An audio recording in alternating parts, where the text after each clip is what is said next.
This is episode 2 of Valks Valley, our Golden State Valkyries podcast. Now, what we've decided to do is we've decided to split up Valks Valley and the Death Lineup. So instead of one podcast, we're going to have two basketball podcasts here.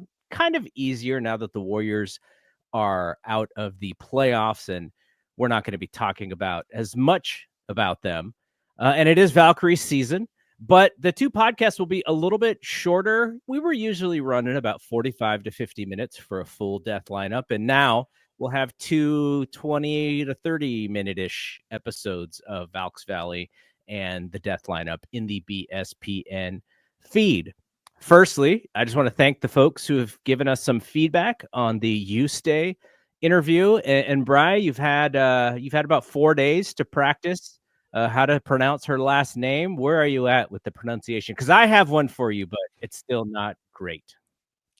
I mean, I heard yours, and I'm like, I just still fall back on like I would like to hear it correctly in person. Doesn't even need to be from her. Just whoever she certifies as having it down. Just I need to hear that in person and try to replicate it. So, but do you have an attempt though? I said same thing as I said last week. I have listened to it since then too, and I'm just like, So you don't think my Yotite is fantastic? Like it could be onto something, but I think there's a little sound there that in like the Lithuanian way of correctly saying it that there's something that my tongue and top of my mouth and teeth don't actually do together as well as her pronunciation. So anyways, what about feedback? Have you gotten feedback on the interview at all? Yeah, I mean, all good things. I think my buddy was like, oh, I didn't expect her to be like, because he knew like some background of what I told him. Like, yeah, she was born in the States, but she was raised in Lithuania, and he was just like, I didn't realize she'd be so Lithuanian in terms of the way she like sounded. I was like, dude, she like lived her whole life there. Like, her parents were pretty smart, right? Her parents were pretty smart to wait until she was born to move so that she could have dual citizenship. Yeah, so that was really smart. It's been really positive on my end too. I think what comes out of it is just that she's a young professional and she's making her way, and she does not want to. Even though she's not playing for the Valkyries this year, and she said that in the interview, it was a dual decision by both parties, her and the team, that they would draft her and she would stay and not play in the U.S. in 2025. But at the same time, if you stay, you don't want the local fans to forget about you. You want them to anticipate your arrival, and you want them to kind of maybe even check in on how she's doing in Eurobasket and the other leagues that she's playing in.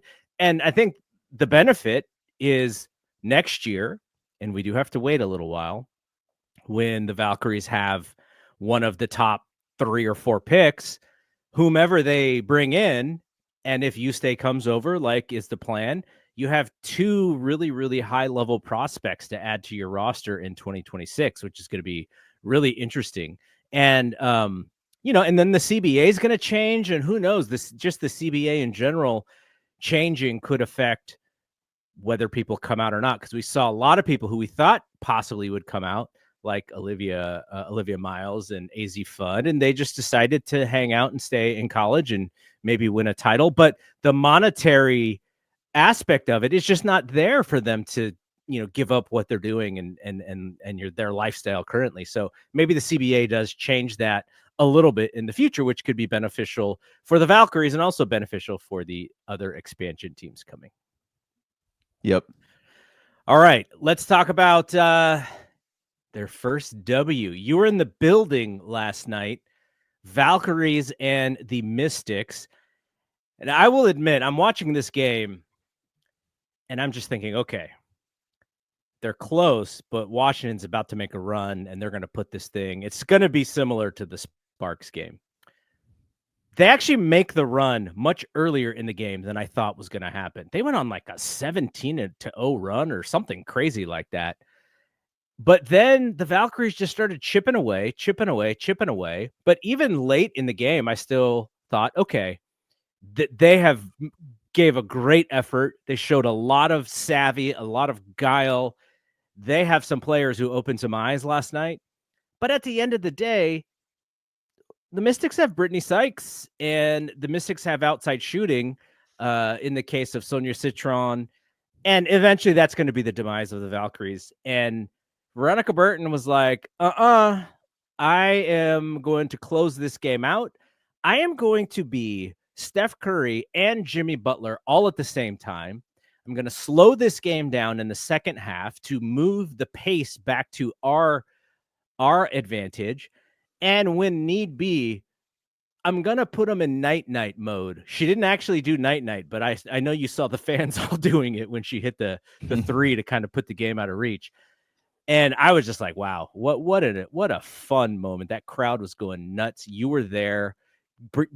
Bring us to the moment, bring us to the live crowd and just all the fans going nuts when Veronica Burton hit that shot. Yeah, so I went with my buddy, and I'm very glad that he was down to go because I was not going to go by myself, and I couldn't find anyone to go with. And he was like, I'm down. So we went, and I was kind of hyping it up like, dude, it kind of reminds me a little bit of like kind of Oracle back in the day of just, kind of just going nuts for anything and everything. And of course, the diversity within the crowd, it feels much more like Oracle than like current Chase with just all the tech heads at the front row. It looks, way more of a variety, which is, something I'm much more comfortable in. So and I was just kind of getting them ready. Like, hey, it's just a lot. They just go nuts. Like it's just a really fun environment. And I'd say first quarter did not have that. And that's just because people are still funneling into the building. This was actually the earliest I've ever gotten to a game. And I still sat at my seat at like the 6-minute mark in the first quarter. And that was the earliest I've gotten to go, in the 3 games that there's been. So by the second quarter, I think fans were into it. And then Tiffany catches a headbutt to the face. Oof. And then I feel like that from that moment forward, like I think it just timing wise lined up like that. But it was pretty good energy in terms of cheering and keeping the vibes up. They do such a good job, man. The in arena people, like just these innovative games and stuff that like I just haven't seen at like an NBA college type of venue, but they do for this WNBA team. I'm just like, this is cool. This is creative. So shout out to who them. were the celebs in the crowd on game 2? I don't imagine Ali Wong was there. I don't imagine E40 was there. I saw Pods. I think Jordan Poole was in the audience. Who else was there for game 2? I think so. Jess Smith, who of course is going to be there every game, but she basically took the Kaminga Kerr seat right next to Lacob. And Jess Smith is the president of this team or something like that. And so JP was basically sitting across courtside from Pods, and then Tara Vanderveer was there. She was actually on commentary for some of the second quarter, I think. Yeah, I got to listen to that back. She teased a book. I forget if that's the one that Michelle she's working on herself or that Michelle's working on. Yeah, I kind of thought about that too. We have to reach out to Michelle and see what the story is. Yeah. But other than those 3, I didn't. USC coach Lindsay Gottlieb was there as well. She was like kind of like silently there almost. I didn't see any cameras. I only saw one Instagram story that the WNBA reposted, and it's just like her with maybe I'm assuming her kid or something. But and obviously for Kiki because she coached Kiki at the end. Yep, and Tara was there for Kiki as well. But of course Tara's local market, but she wasn't there for opening night, so I've got to imagine it was more of a Kiki decision to show up. But yeah, 2 very important coaches. Tara's retired now, but Lindsay, best 3 team in the country, in the nation. I was joking before the Valkyries actually named their coach. When you and I were talking about this, I was like, they're going to bring Tara Vanderveer out of retirement. She's going to be the first coach. Obviously, she wasn't, but it was just the only name that really I thought about. But it was cool seeing her because we saw her at the tournament that we went to at Chase. What was that? That was around what? Christmas time? What time was that? It was like December, the Invisalign Bay Area Women's Classic. Yeah, and so we got to see her hanging out, just You know getting burgers. what they didn't do for JP, which I thought they should have done. What they would have done is that in the fourth quarter, I think it was the fourth quarter of the first game, is when they started kind of doing rapid fire of look at all these celebrities in the building, and everyone would give an applause. They did it in the fourth quarter for this game. JP was already gone. I think he left by like the end of the third or something. But I really do wonder if the pop for JP. I'm so sorry, Brandon, but if it'd be a bigger pop than for Pods. I think it might just maybe because he hasn't been there in a while and he won a championship with them, and the way he kind of was forced out in a way, like I wonder if that would have been a bigger pop. But I was kind of hoping he'd stick around for that, but he was already gone. All right, so I want to talk about a player who you have been telling us about. Her name is Janelle Salaün, and she debuted and she started her first game on hit the first two buckets, right? Last night. Yeah, hit some like grown woman buckets too. Just like give me the rock. I'm going right to the hole. I'm scoring. Give me the rock. I'm gonna hit this little turnaround jumper. I'm scoring.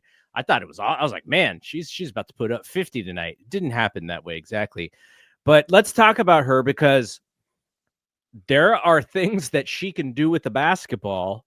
Yeah, that not a lot of people on that team can do. She's also very tall. She's athletic, though. Her foot speed isn't like fast, but she can just do a bunch of things, when she's got the basketball. She runs long. Yeah. I was just very impressed just watching her maneuver around the court, not even really doing anything with basketball. The shot was a little off. She was trying to force a couple things. I think there were a couple of, we saw this with KD where the team is actually struggling a bit and you're like, okay, I got this. We just need a bucket. I'm going to get this bucket. And she didn't make those shots necessarily, but she felt like she was the one to shoot them. And so what do we know about her? And what, after watching game one, what is your expectation? Because your brother, my son, he texted us right when this game started, and he's like, she's their best player. And he only saw the two possessions that had happened. But like, he's watched about like every game, I'd say. I made him watch a few of the preseasons of it. But yeah, I saw that right away, and I was like, I swear, I've been saying it on this podcast that she's going to come through. But I wasn't expecting the start, but it makes sense. She was a starter for that French team that got silver in the Olympics. She was a starter for them. Like, she's 23 years old. She's the real deal. I'm trying to look at her contract. If she's on a rookie scale since it's her rookie season, or if she just signed it's like a reserve. Okay, it looks like it's just a reserved, or she just signed a 1-year unprotected contract. So next year it'd be a reserved free agent. I don't know what a reserved free agent is because it's not a restricted free agent. I'd have to look that up. But 23 years old, has played in the Italian league, went to the finals, won the Italian league finals MVP with her team, spelled SCHIO. It's just some city in Italy. Schio. Someone's gonna, I don't know if that's the correct pronunciation. I think she's playing for like the Czech league next year in the Czech Republic, I think. But man, she just looks like 3-and-D, but when she looks, I agree with you that it's not like, uber quick, but she's kind of, when I was watching her put the ball on the floor, she was creating the advantage against her matchup every single time. And she's 6'3", like I've been saying, which is like Asia Wilson height. I think Asia's like 6'4", 6'3". Kiki's like 6'3", 6'4". So it's like in that height range of your, prototypical power forwards that run the league. And she's got like the shot that I was comfortable with her taking. Not I'm comfortable with her taking whatever shot, but what I was comfortable or noticed watching when I'd watch tape of her before she joined the team when she was playing overseas is that kind of like a Dirk fade away, one leg fade away from the free throw line. She takes that a lot, and it looked good the couple times she took it. Not everyone went in, but shots kind of looking like a little like Jimmy Butler line drive-ish. Yes.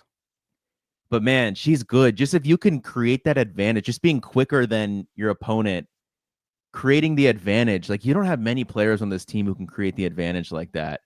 And, then you draw two and you kick, I would say like I'm keeping an eye on the playmaking. It kind of felt like I don't know if she's used to being the best player on her team. She did just win Finals MVP, but I don't know if she's used to being like, here you have way more offensive responsibility than maybe you're used to, because she's supposed to be, like that Dirk fadeaway shot, a lot of 3-and-D stuff, but I don't know if she's supposed to be like a number one, but and not to say she was last night, but I felt like a player like Veronica Burton getting going almost not as a direct result, but as a result of, someone on the other team or someone on her team was creating an advantage and had to be like kind of looked at. And like, you can't like, we don't want Janelle to really get going and not to, Veronica's game was awesome, but I don't know. I just think Janelle provides a dimension on offense to this team that they're not used to having, that Janelle might not be used to having that responsibility of. I was texting you and I think JJ of like, poor Kate Martin, like, she is like a 3-and-D player that, she needs space. She's not going to create advantages. She's the player that you give the ball to after the advantage is created, but no one on this team creates advantages. So she's not getting any open looks. And, she needs to find other ways to contribute, because she's been a pretty consistent minus across the board. But, now that we have someone who can create an advantage, of course, like we said, last podcast, multiple podcasts, you stay someone who creates an advantage. But just, I think Janelle's the real deal. And I think that if an expansion draft were to happen right now, who's the 6 or 7 we protect? You probably say Janelle's name first, she's absolutely someone you protect. But here's my question. Why didn't she get drafted this year? I don't know how that stuff works in terms of her declaring for a draft or not, because she is 23 years old. She would have been draft eligible when she was 20. I don't know if it was see that type of international stuff. I'm like never sure of like the correct, she had to submit her name to the draft. Maybe she just chose not to. I know you listen to the Athletic Women's Basketball podcast. Ben has literally been singing her praises for the past year of just saying like the Valkyries got to steal. The Valkyries got to steal. So that's kind of what inspired me to also look into her even more. Ben Pickman, you mean?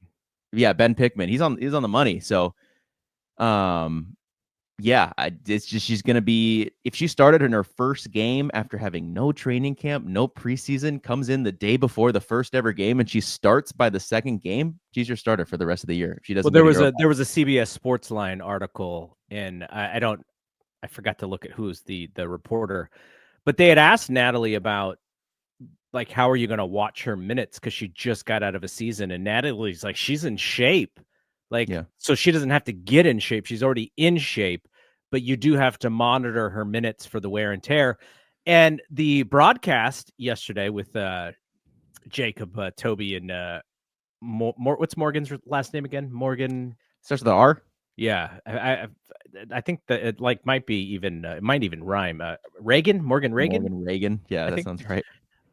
By the way, they're getting chemistry wise. They're starting to put it together. I didn't enjoy the 2 preseason games as much, and I know there was some weirdness with that delay game where they weren't actually in the building and they were calling it from a studio, what it seemed like.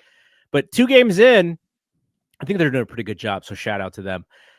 They were talking about how they were watching that she was on a time restriction, but then late in the game when it was winning time, it said that she had to play. She had 26 minutes already, so maybe the minutes restriction thing kind of got thrown out the window because they wanted to win the game, which is... I think Natalie sensed the moment that they can get this one.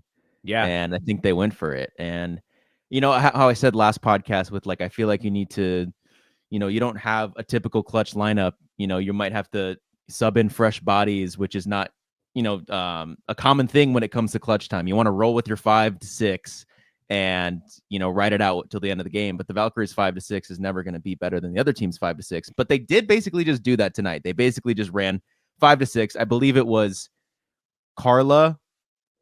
Julie was on the bench. I don't know what was going on with there. She might have been too hyped.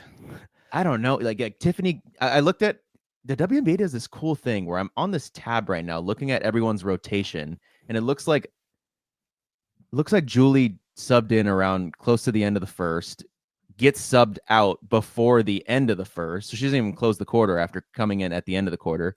Then she comes back in around the time when Tiffany goes down. and then she starts the second half, plays almost the entire third quarter, and then just never comes back in. It was a weird type of rotation. Part of that's probably because Tiffany goes down and makes it all weird, but someone who had such a good game one to not really feel like any substantial. I guess playing the entire third almost is good minutes, but still. Well, but you saw kind of what Veronica Burton did, which is she slowed the game down. She made sure their possessions counted. They didn't shoot it early in the shot clock. They made sure to run their offense. And Van Loo was kind of doing the opposite. She was like sprinting down the court, like running everything hard, and then they would end up with some wonky three that goes back the other way. So I think it was mostly that, just the pace. And I think you had mentioned to me offline or before the show, maybe even yesterday, that this was the team that didn't protect her. So she may have been a little bit pumped for the game. And maybe that worked against her in that way because she was fired up. Like she's just the Energizer Bunny, man. Like she's just constantly on the go, go, go. And which makes her very fun to watch. But then she came out and like she missed her first 2 or 3 3-pointers like really badly, like really wide.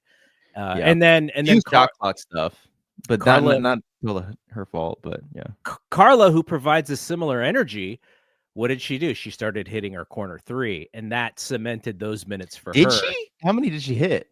She at least hit one late. That was a big shot for them. I think she did hit one late. Yeah.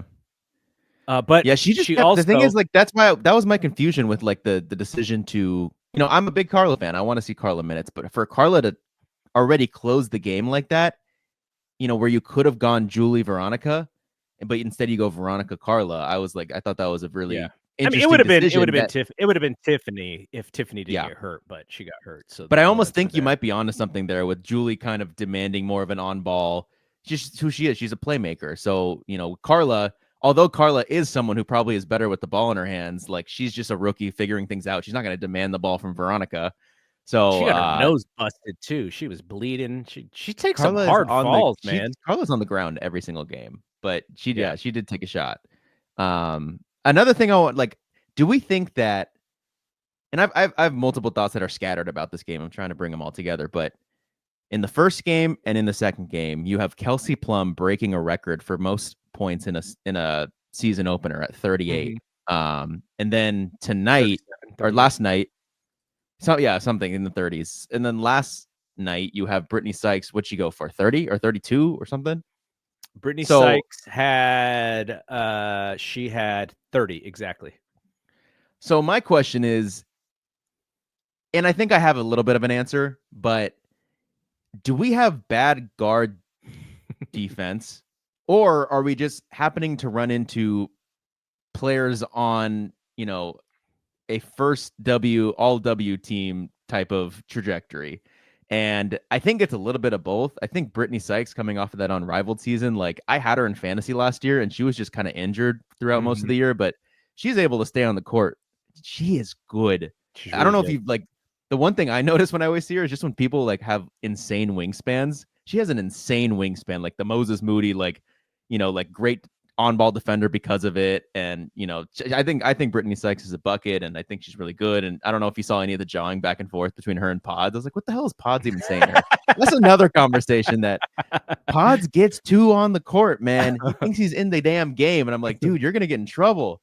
Making me uncomfortable on watching. But yeah, I think there's a little bit of both, that we don't have like maybe the best guard defense. And I'm wondering, like, now that you have Janelle there, can you put Kayla on the guards? Because when they played the LA, I want to say they put Kayla on Dearica Hamby, who kind of had more of a muted performance, which is why Kelsey was able to go off. She was being guarded probably by like Veronica, Kate Martin, and a few others. But I was like, now that they have Janelle to guard that position, I wonder if they could put Kayla on the perimeter. And I don't know, like maybe it's a mix of both, that they don't have the correct personnel to defend that position, and those players that Kelsey and Brittany Sykes might be on a mission this season. The thing about what you were talking about, why the guards are playing so well against the Valkyries, I wonder how much of it has to do with just the bad 3-point shooting, because these long rebounds come off and they create fast break opportunities, and you see the Valkyries defense just lagging behind. So even if there isn't a fast break score, the defense is still kind of trying to get set up, and they always feel like a step behind, because even though they did finally make a three, they still shot 7 of 38 from three last night, 18.9%. Overall shot 23 of 72. Now, Washington did not shoot that much better, though they did shoot a little bit better. But where the Valkyries won the game, to me, was on the free throw line. They shot 82% from the line, and made some clutch free throws. Veronica Burton was 7 of 8. Kayla was 6 of 6.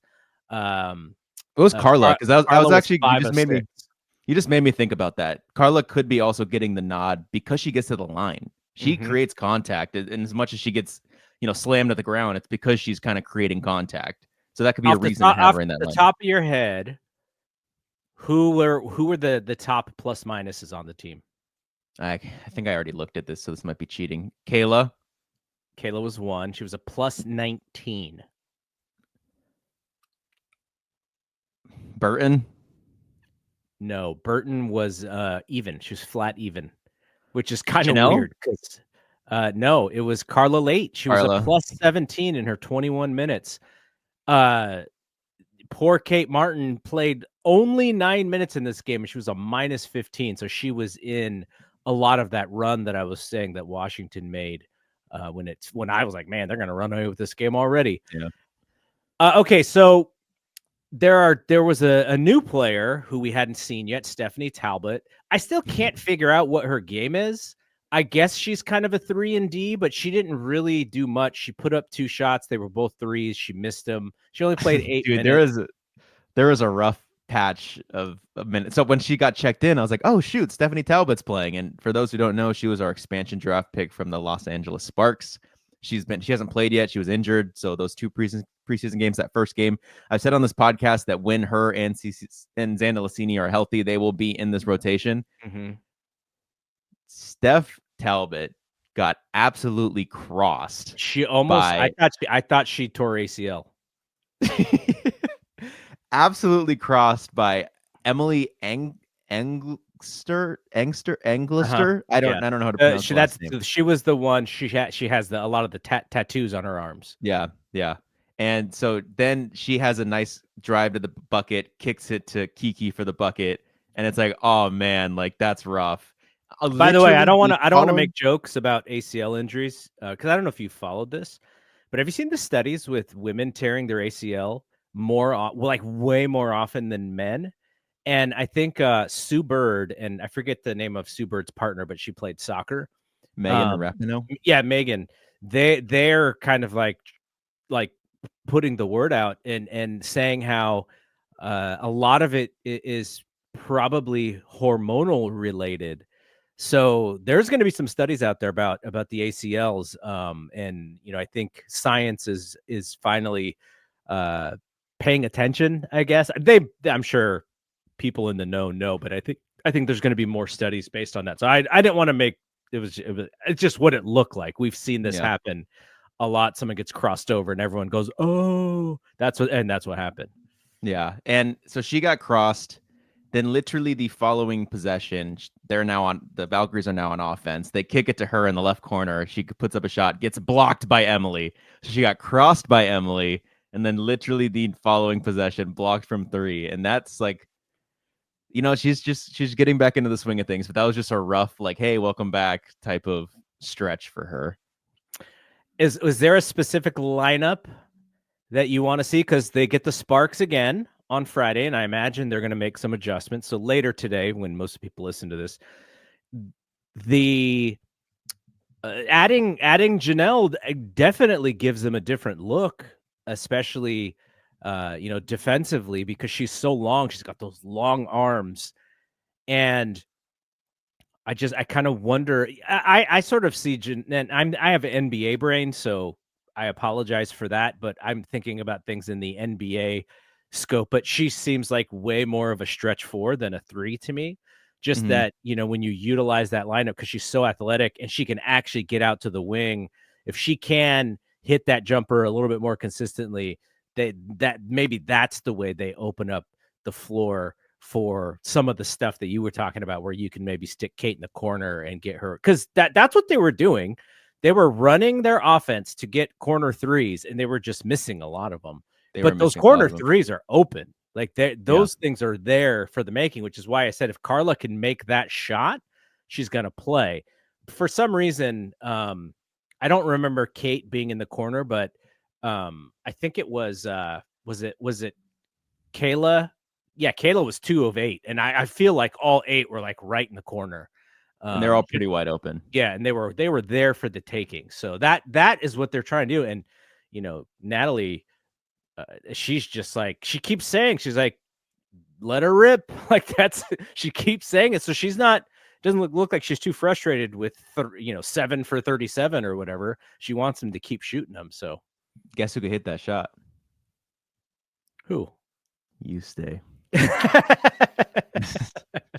It's like I just see so many wide open ones, and I'm like, dude, there's someone who's just in the roster but not here that can hit that shot. But I think a lineup now, I'm starting to like see the vision with like, you got to keep Veronica out there just because Julie and Carla's like defensive ability is like, and especially with that, these guards kind of going off on them. So I think they're onto something with the one that they were using to close the game with Veronica, Carla, Kayla, Janelle, and then they flip-flop like Temi and Monique based on like offense versus defense. But I think I want to see more Julie with Janelle and what that looks like, if you're that, because Julie is someone who is able to create a little bit of an advantage as well with her playmaking. So you just have more advantage creators, then maybe you have more success for players like Kate, but then that just opens the defensive question. So I think 11 were active last night, and you had 10 play. No Kiara Linskins. Mm-hmm. So when is the other woman going to be ready? Do you know? Have they said? Xanda Lassini? I haven't seen an injury update for Xanda Lassini yet. But she's going to play, and I wonder who's going to start getting some of these DMPs. So we know Linskins is probably going to get DMP'd. Maybe it's matchup related. Maybe if there's someone who's insanely large out there that they need to put someone like Linskins, although she's 6'4", just like Monique, just like Temi, I believe she has more of an imposing size where it looks like she can move, players more than the other two. So maybe she'll get run some of these other games. But I wonder who else is going to hit that DMP once Xanda Lassini comes back, because Xanda Lassini was literally in Minnesota's like finals rotation. I can't imagine she doesn't touch the floor for the Valkyries. Like that might be Kate starting to hit the bench, but yeah, I want Kate to figure it out. I really do. So I think, you go more of an off. And the last thing I want to say about this game is that I think, when they hit their stride in that first game, when they went on a run, it was like that Julie Van Loo three-pointers in the third. But when they went on their run for this game, it was like fourth quarter when they needed it. When Burton hits a 3, Kayla hits a 3, Carla hits a 3. It was just a 3-point barrage. Like Veronica just opened the floodgates for everyone to start making it at the right time. And I feel like that was the difference there. They just kind of got going at the right time. This was a game that, they could have won. I do think the Mystics were kind of on a 2-0 start that, arguably they aren't, they're going to be on the bottom with the Valkyries and Connecticut. So yeah, but they have young energy as well. Kiki didn't have a great offensive game, but she still had 12 rebounds. And Citron didn't have a great shooting game, but she still had 8 rebounds. And she, when she shoots the basketball, it just looks like it's going in. She has such a clean shot. Yeah. So it'll be fun. And then if Sykes continues to fill it up like that, they'll be in games. I don't know. I know when Sabrina Merchant did her first power poll last week, the Mystics were below the Valkyries in her poll, and then they went out and won 2 games in a row, and then they lost this third one to the Valkyries. So who knows? It's so early in the season. Yeah, it's like a classic power ranking when a bad team starts off the year hot, and then you have to kind of put them up there even though you don't truly believe it, and then they come back to earth. But their next few opponents here for the Valkyries, we have LA tomorrow, and then we have a double New York at New York. So at LA, at New York, home for Minnesota next Sunday, and then at Phoenix next Thursday. I mean, and you're out of town next week until when? I'm out of town next week from Tuesday until Friday. So Okay, I could so be back for that Sunday game. I would love to see Nafisa Collier in person. So that would be crazy. yeah. And it looks like it's a cheaper game. Again, smaller market. They don't realize how good this Minnesota team is. I would love to see them in person and take advantage of that price point. So if you and I record, because I had an we got a comment on YouTube today saying, where's the recap from the game last night? And I was like, oh, we're recording tonight. We're not going to record after every game. It's just kind of impossible, but we'll try and record, especially because we're doing these shorter shows. We'll see if we can go more than once a week, but it'll at least be once a week. Next week, it may have to be on the weekend, though. Do you have any last takes? Since this was a recap. I was just so impressed with how Veronica Burton was like the adult. She was just like, I'm going to manage this game. I'm going to point guard us to victory. Yeah. And then when I need to hit a shot, I'm going to hit it. I'm going to be clutch. And I was so impressed by just the way that she handled that whole thing. But to get to the end of this, so we're going to be on You Stay Watch a little bit this year. How are people going to be able to watch some of her games? Like, where would you even watch them? Are they on YouTube? Like, how does that stuff work? I know the FIBA YouTube channel was like live streaming some games throughout the year. I don't know if they had the rights to, the French league that You Stay was playing in, but for Eurobasket, I've got to imagine at the very least Eurobasket is widely able to be viewed by everyone. But I know for some of her French playoff games, I was like in the Reddit streams, like someone's got to have a link to this, and it was a terrible link. Like I think only like the French TV services had the game. But I imagine for Eurobasket, everyone's going to be able to watch that. We will update it as we find out, but I don't know. Yeah. We're gonna pay attention, so we'll update folks on. Yeah. What June 18th, I believe it starts. So we got a month. Yep.